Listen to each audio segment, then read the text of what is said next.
You're watching Community Conversations, a Concord TV production. And welcome to the special edition of Community Conversations. I'm joined by Angie Lane, Executive Director at Red River Theaters. I wish we were doing this under better circumstances, Angie, but thanks I for, know. yeah.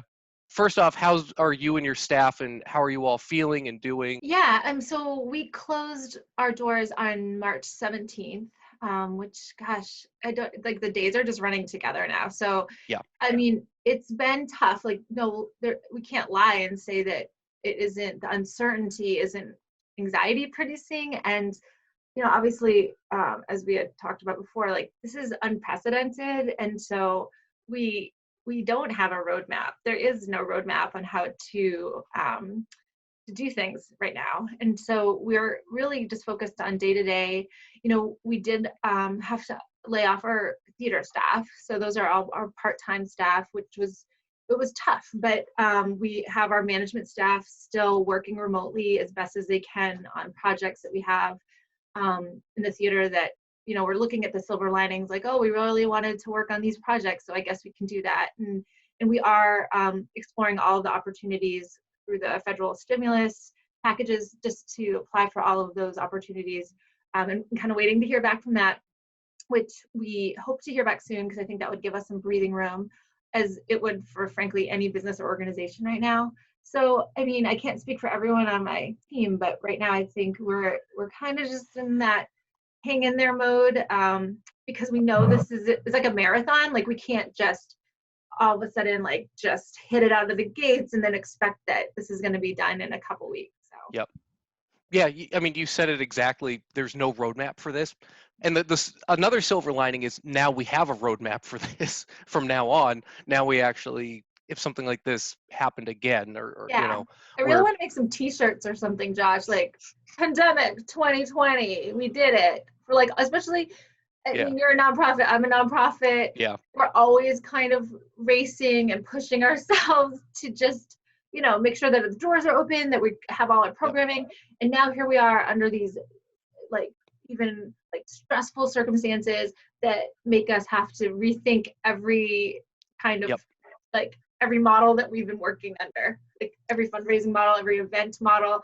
So yeah, I feel like sometimes nonprofits, though, we're like well suited for this kind of, like, because we just know what it's like to be like fighting for every dollar, fighting for every day to be open. I mean, right. Not to say that Red River was in that place, but like it's always that kind of you're just pushing every day because we're mission driven.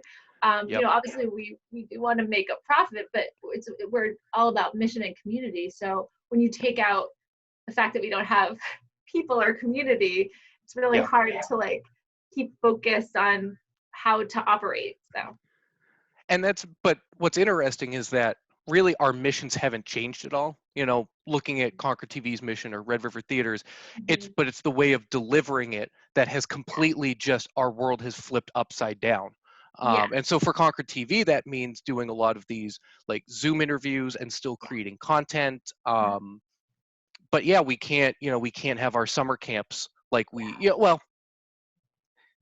don't know about the summer camps yet, but our April camp, nope, that can't happen, So it does change some of the programs we can offer, and it's a new roadmap, that we have to navigate. It's true. Like, everyone has to reevaluate and be flexible and really think about being more creative in how we reach people. And, I'm completely, to be completely honest, like I've definitely had like moments and days where I like was just, it was depressing because you're just like, how do we do this? But then like, I think because of the community that I've built around myself, and I have friends and colleagues and peers that, I mean, really kind of, we're looking at this as what is the opportunity here? Like, we can't operate as a movie theater in the traditional sense, but how do we make sure that we are like communicating and engaging our community that so much wants that. So it is like, I kind of think of it as just a new challenge to kind of solve, like to figure out like How can we do this? And what's kind of great is that we can kind of make it up as we go along. And if that doesn't work, then we look at something else. And if that doesn't work, so I just think we have to be as fearless as we can about approaching every idea and every opportunity without like an ego or expectation that this is going to work or this is going to work. It's like we don't we don't know if it's going to work because we've never tried it before. So Yep. I'm really lucky though to be in this community, as I feel like you must experience too.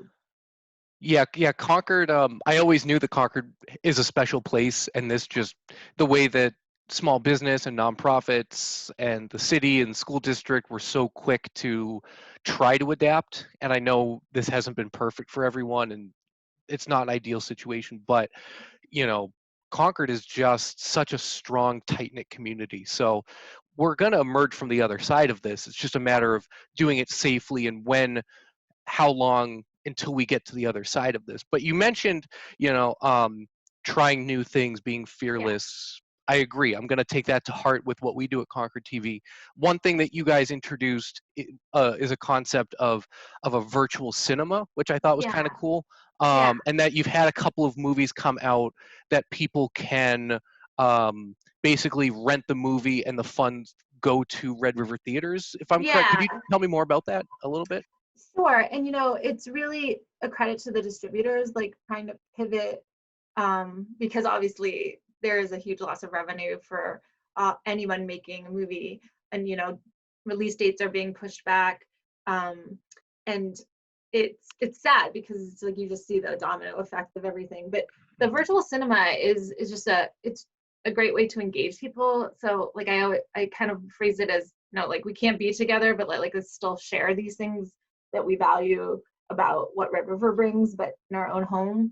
And we're not looking at it replacing obviously the experience of what it's like to be in Red River, but the titles are titles that we would probably consider to screen here. And so working with Barry Stillman, our programmer, and our film booker Adam Birnbaum, they're still doing the similar kind of procedures where they're like looking at the titles, figuring out whether or not it's something that would resonate or appeal to our audiences, and book them. And we've seen different success with considering different titles, and we're looking at new things every day.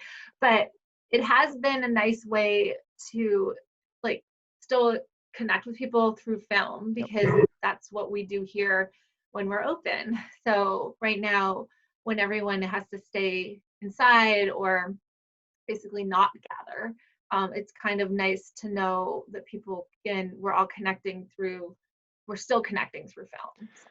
Yeah, absolutely. Yeah. And so I actually, I checked out one of them. It was the documentary about the band Once Were Brothers. Yeah. Because I love like rock docs, and I love The Last Waltz, which was basically their music concert that Scorsese directed. So that was one that kind of fit my interest. So there really are, just through the ones you've put out so far, for anyone, their interest in film or different types of film, there's something for everyone, right? So and hopefully it won't be too long before we can all come back together. But I think I love that you love the music documentaries, because there were a slew of them that came out this year, and they did very well here. I think I think we had one person say that they were like, there's too many music documentaries. But I was just like, really? Because like everyone is loving them. But I'm so glad that you checked it out. Yeah. And I'll definitely check out other ones too. But obviously, once we can get back and actually enjoy our local independent theater too, that would be great. But we'll get there. We'll get there. Yeah, of course we will. It's just a matter of time. Yeah. So now I know that you guys have been very active on Facebook and social media. Are there any ideas coming down the pipeline that you can tease to us or anything? Or like you said, we can be fearless. So anything that you guys have kind of tried out or been? Yeah. No, so and it's true, like we're kind of coming up, the whole team is coming up with new ideas, and we hope to explore maybe some trivia opportunities to do with the community. We have some ideas on how to engage people through our popcorn, which I'm sure people are missing. So every day we're kind of like, we're looking at what other indie cinemas are doing too, but we also understand that they're, whether they're located in a more like bigger city or a different environment. So we're kind of just checking out what everyone's doing and seeing if it's something that would resonate with our audience. But yeah, I mean, if you have any ideas, Josh, we could definitely take. I would take yours very seriously. How many fun ideas? But Yeah. Julia is our events and marketing manager, and I think I just want to give a shout out to her. She's doing an excellent job on social media, on being really kind of creative in how she's engaging people, and our whole team is contributing ideas every day. And I know it's silly, but I just want to give a shout out to my business manager too, Monique Hughes, who like trying to traverse these applications and trying to get all the reports and things in. Like I just don't know how I would do it without her. And just to have a board that we have a deep bench. Like I'm really lucky to have, like at first I was like, why do we have so many lawyers and all these people? Oh my God, thank God for the lawyers and the accountants and just the people who have like the insight to help guide. Because I mean, we talked about it a little, just like you're newly an ED and I've been on the job for 3 years, and like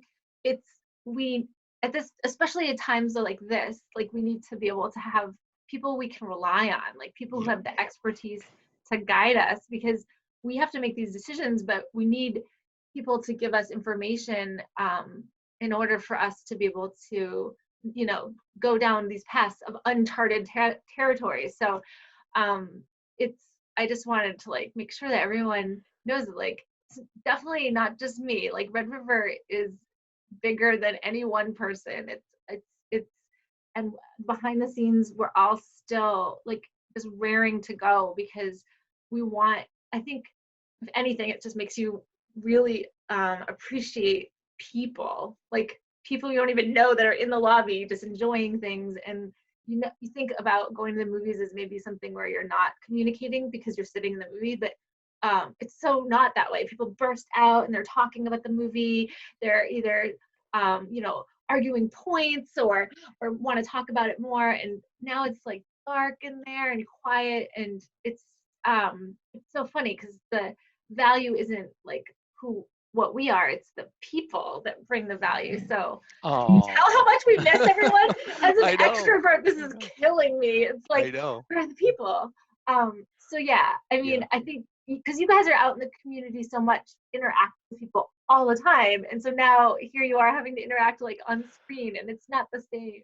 No, the business model for us has changed. The mission is the same, but it's a complete different way that we execute it. And you're lucky that you have such a great team around you and board and staff, but they're fortunate to have a director such as yourself who is humbled and grounded and willing to take feedback, because now's not the time for us to kind of be like, I have all the answers, I know what, now's the time for us to be open and throw any ideas out there, be willing to try new things. True.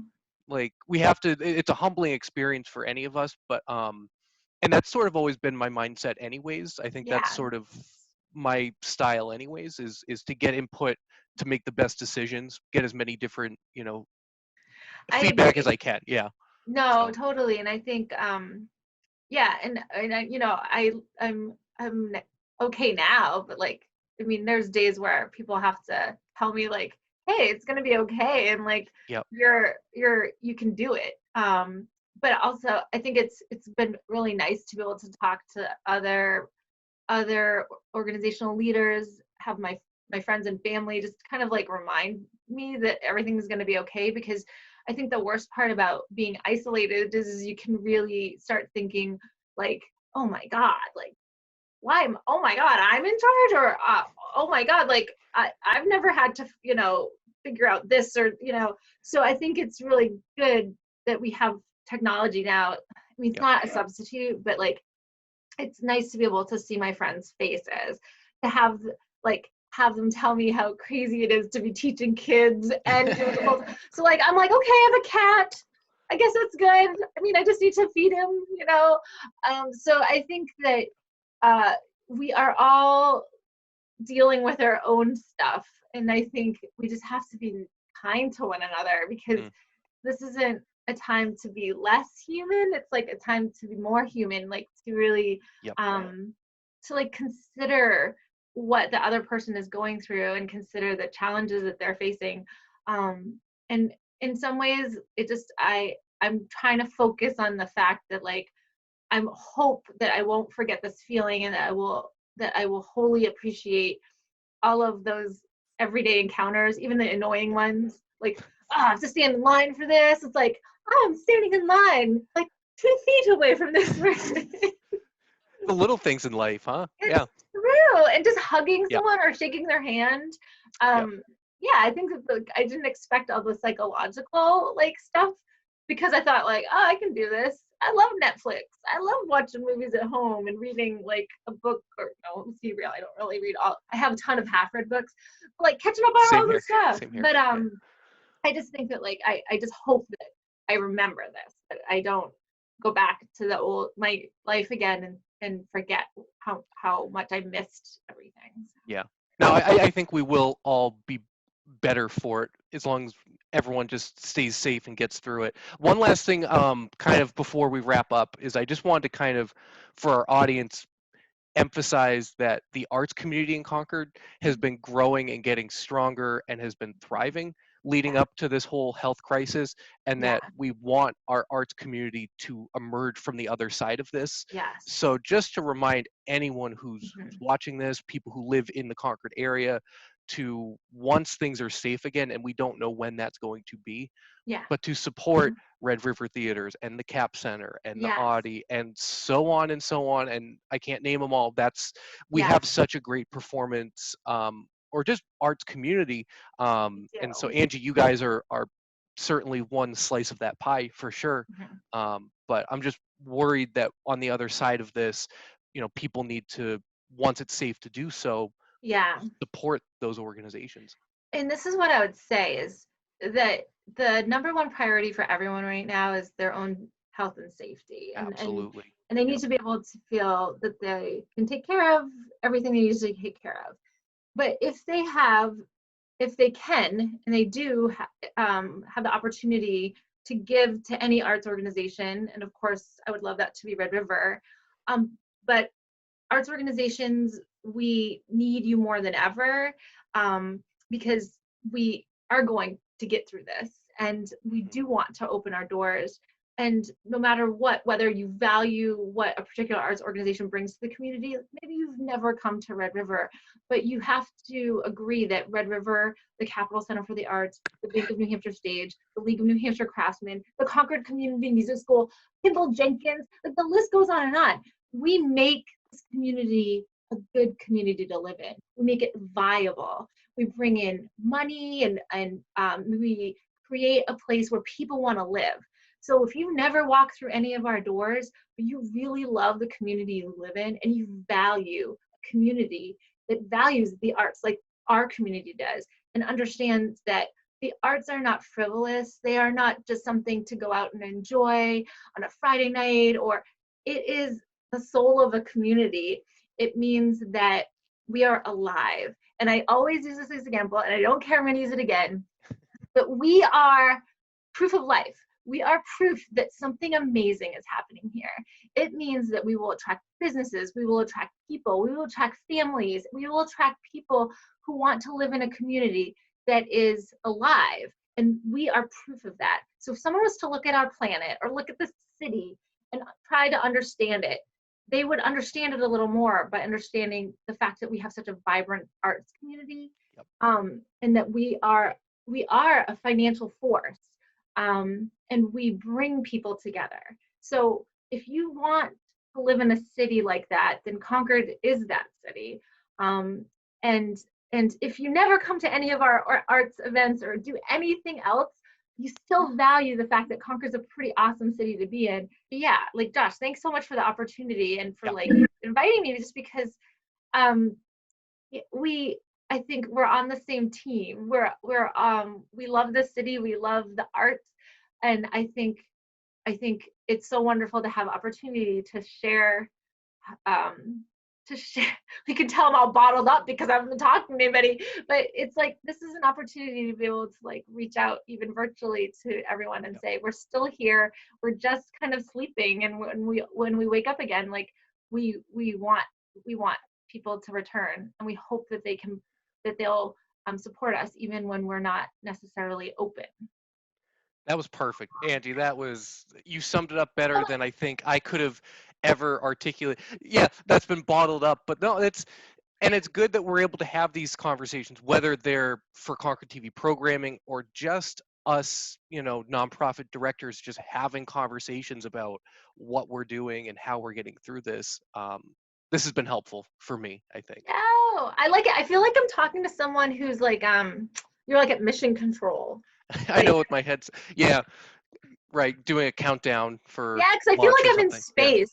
Like I'm like separated on like some planet where I'm just hanging out by myself all the time. So it's like, I'm just like, gosh, can you hear me? I'm Roger. like, yeah. Roger. Yeah, this is the best microphone I have, Yeah. so. No, I love it. I love it. So, but anyways, so thank you, Angie, from Executive Director at Red River Theaters, for joining us, for being here.